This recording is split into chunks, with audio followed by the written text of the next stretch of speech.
సాదర స్వాగతం పలుకుతూ వేదికపైకి ఆహ్వానిస్తున్నాము. A very hearty welcome to you, ma'am. And ఇక ఇప్పుడు ఆ పేరు అది just not a name, it's a brand. తెలుగువాడు ప్రపంచవ్యాప్తంగా ఎక్కడున్నా ఆ పేరు వినగానే ఒక ఎనర్జీ, ఆ పేరు వినగానే ఒక vibration. He is none other than our very own, the one and only megastar Chiranjeevi garu. ఆయన అగ్ర నటుడే కాదు, మానవత్వానికి మరో పేరుగా నిలిచిన మెగాస్టార్ చిరంజీవి గారికి ఎన్టీఆర్ నేషనల్ అవార్డు అందజేయడం ఈ వేదికకే గర్వకారణం. We request our dear megastar Chiranjeevi garu on stage. Megastar Chiranjeevi గారికి ఎన్టీఆర్ నేషనల్ ఫిల్మ్ అవార్డుతో పాటు రాష్ట్ర ముఖ్యమంత్రి వర్యులు శ్రీ ఏ రేవంత్ రెడ్డి గారి చేతుల మీదుగా ప్రశంసా పత్రం, 10 లక్షల రూపాయల నగదు బహుమతి అండ్ అలాగే స్పెషల్ అవార్డు అందజేస్తారు.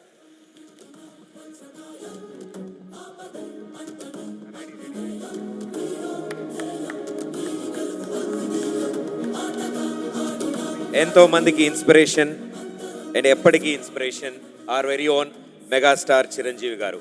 Congratulations sir. మా మెగాస్టార్ చిరంజీవి గారిని మాట్లాడవలసిందిగా రిక్వెస్ట్ చేస్తున్నాము సార్.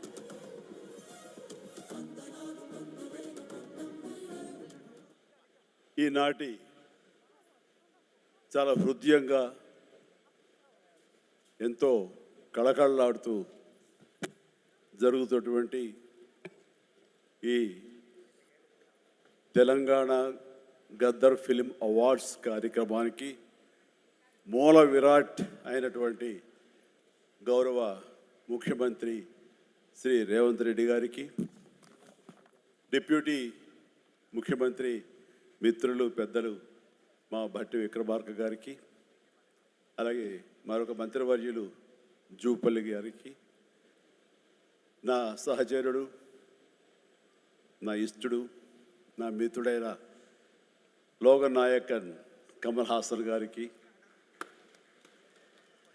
మరో సోదరుడు నాగార్జున గారికి, అలాగే మరొక నాగేశ్వర గారి అవార్డు అందుకోబోతున్న జయసుధ గారికి, and best actor సంపాదించేటువంటి Naga Chaitanya, అలాగే బెస్ట్ యాక్ట్రెస్ రష్మిక మందన, ఇతర అవార్డు గ్రహీతలందరికీ స్వాగతం పలుకుతున్నాను, అభినందనలు తెలుపుకుంటున్నాను. ఈ శ్రీ పరాభవనామ తెలుగు సంవత్సరాది ఉగాది శుభాకాంక్షలు ఇక్కడ ఉన్నటువంటి ప్రతి ఒక్కరికి, ఆహ్వానితులకు, వీక్షిస్తున్న వారికి, 2 రాష్ట్రాల తెలుగు ప్రజలకు ప్రతి ఒక్కరికి నా మనస్ఫూర్తిగా తెలుపుకుంటూ నా సంతోషాన్ని వెలిబుచ్చుకుంటున్నాను.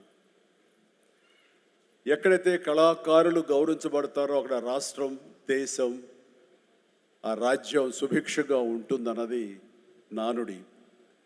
దాన్ని సరిగ్గా అర్థం చేసుకుని ఒక సమయంలో కుంటిబడి ఉన్న, లేకపోతే నెగ్లెక్ట్ కాబడినటువంటి ఇదే ఫిలిం అవార్డ్స్ని ఆ యొక్క నానుడి అర్థం పరమార్థం గ్రహించి గౌరవ ముఖ్యమంత్రి గారు మళ్ళీ పునరుద్ధరించి కళాకారులను గౌరవించుకోవాలి, సినిమా యొక్క ప్రభావం ఎంత ఉంటుంది, దాని ప్రతాపం ఎంత ఉంటుంది, ఎంత ఇంపాక్ట్ ఇస్తుంది అనేది తెలుసుకుని ఎంతమందికి ఉద్యోగ అవకాశాలు ఇస్తాయి, ఎంతమందికి ఉపాధి కల్పిస్తుందనే దాని యొక్క ఆంతర్యం గ్రహించి మళ్ళీ దానికి పునర్జీవనం పోసి ఇదిగో ఈ రోజున ఇంత బాగా సజావుగా సాగటానికి, ఇంత హృదయంగా సాగటానికి, ఇంత అద్భుతంగా సాగటానికి కారణమైన వారికి ప్రత్యేకించిన మనస్ఫూర్తిగా ధన్యవాదాలు సభాముఖంగా తెలియజేసుకుంటున్నాను. సార్, మనం కలిసిన ప్రతిసారి మీరు సినిమా గురించి, సినిమా అభివృద్ధి గురించి, సినిమాని ఎలా ముందుకు తీసుకువెళ్ళాలంటూ, ఈ హైదరాబాద్ అనేది నైసర్గిక స్వరూపంగా ఇది అన్ని దేశం మొత్తంకి మధ్యలో ఉంటుంది, అన్ని రకాల అట్మాస్ఫియర్స్ ఉన్నాయి, అన్ని రకాల అంబియన్స్ ఉన్నాయి, అన్ని రకాల ఇన్ఫ్రాస్ట్రక్చర్ ఉంది as for cinema is concern. కాబట్టి ఇక్కడ ఒక తెలుగు సినిమా కాదు, లేదా దక్షిణ భారత సినిమా కాదు, భారతదేశ సినిమా అని ఇక్కడ కేంద్రంగా ఉంచడం, భవిష్యత్తులో ప్రపంచ దేశ సినిమాలను కూడా ఇక్కడ ఆహ్వానించేలాగా మనం అన్ని అభివృద్ధి చేయాలి, దానికి అవసరట్లుగా మేమందరం సమాయుత్తం అయ్యామంటూ దానికి ప్రత్యేకించి ఈ కార్యక్రమాన్ని, ఈ యొక్క దీన్ని బృహత్ కార్యాన్ని భట్టి గారికి అప్పచెప్పారు.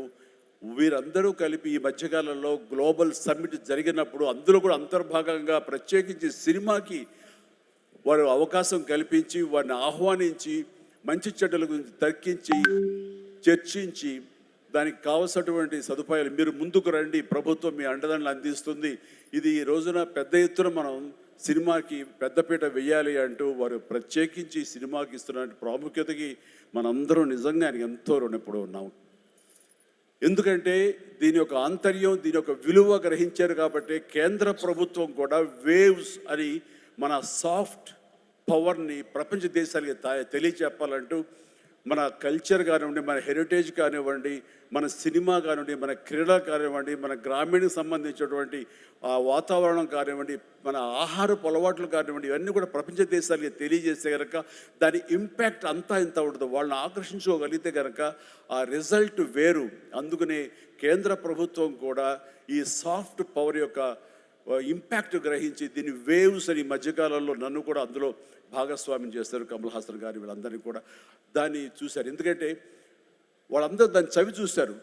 కే పాప్ అని ఒక కొరియాకు సంబంధించి, దక్షిణ కొరియాకు సంబంధించినటువంటి ఒక కే పాప్ కానీ, కే సినిమా కానీ, అలాగే జపాన్కి సంబంధించిన యానిమే కానీ, ఇవన్నీ కూడా వాళ్ళ యొక్క కంట్రీ ఎకానమీని ఇంపాక్ట్ చేసి దానికి ఎంతో తోడ్పాటు అందించింది. వాళ్ళ జీడిపి పెరిగింది. కాబట్టి ఇది చాలా తేలిగ్గా సినిమా కదా, ఏముందిలే ఇందులో అనేలాగా తేలిగ్గా తీసుకోకుండా దీని యొక్క ప్రభావంతో మన రాష్ట్ర ఎకానమీ కూడా పెంచుకోవచ్చు. ఈ రోజున మన పేరు ప్రఖ్యాతులు కూడా తీసుకోవచ్చు. ఎక్కడ సరే ఇప్పుడు హాలీవుడ్ అంటే మనం ఒక అగ్రరాజ్యం గుర్తుకొస్తుంది. అలాగే ఇండియన్ సినిమా అంటే ఈ రోజున హైదరాబాద్, తెలంగాణ గుర్తుకు రావాలన్న ముఖ్య ఉద్దేశంతో మన ముఖ్యమంత్రిగా చేపట్టే బృహత్ కార్యక్రమానికి మనందరం చేదోడుగా ఉంటామని, ఇండస్ట్రీ మీ వైపు ఉంటుందని మనస్ఫూర్తిగా ఈ సందర్భంగా నేను తెలియజేస్తూ, మీరు ఎలాంటి ఆర్డర్స్ ఇచ్చినా సరే శిరసా వహిస్తూ ముందుకు తీసుకువెళ్తామని సందర్భంగా మీకు తెలియజేస్తాను. సార్, ఇక్కడ సందర్భం అసందర్భం అని తెలియదు కానీ మన పక్క రాష్ట్రం అయినటువంటి మరో తెలుగు రాష్ట్రం ఈ కళాకారుల పట్ల, ఈ సినిమాల పట్ల వాళ్ళని ఉత్సాహపరిచే దాని విధానంలో కొంచెం వెనకంజ వేసే ఉందనుకుంటున్నాను. కాబట్టి సినిమా వాళ్ళకి అతి దగ్గరగా ఉన్నటువంటి ముఖ్యమంత్రి గారు నారా చంద్రబాబు నాయుడు గారు, ఆయన కూడా దీన్ని ఇన్స్పిరేషన్గా తీసుకుని మరింత ప్రోత్సహిస్తే కనుక మీరు ఇచ్చే ఉత్సాహంతో ఎంతోమంది యంగ్స్టర్స్ ఈ రోజున మరిన్ని సినిమాలు చేస్తారు. ఆ సినిమా రెవెన్యూ కూడా మనకి కంట్రిబ్యూట్ అవుతుంది మన స్టేట్ ఎకానమీకి. అది కూడా ఒక ఆలోచన పెట్టవలసిందిగా వినమ్రంగా ఈ వేదిక ఇచ్చే వారికి నేను విన్నవించుకుంటున్నాను. అలాగే మన ఈ కార్యక్రమం, ఈ అవార్డులను చూస్తుంటే కనుక ఇది సీనియర్స్కి గౌరవాన్ని ఇచ్చే విధంగాను, అలాగే యంగ్స్టర్స్ని ఉత్సాహపరిచే విధంగాను చాలా చక్కగా ఈ అవార్డులు ఎంపిక జరిగింది. దాని కానీ ప్రత్యేకించి మన జ్యూరీ కమిటీకి కానీ, ఈ అవార్డుల కమిటీ సభ్యులకి ప్రతి ఒక్కరికి నా హృదయపూర్వక అభినందనలు తెలియజేస్తున్నాను. మరొకసారి ప్రతి ఒక్కరికి నా ధన్యవాదాలు తెలియజేసుకుంటూ ఉగాది శుభాకాంక్షలు తెలియజేస్తాను. ధన్యవాదాలు. Thank you so much sir. Thank you so much megastar Chiranjeevi గారు, మీకు శుభాకాంక్షలు తెలియజెప్తూ ఉన్నాము. అలాగే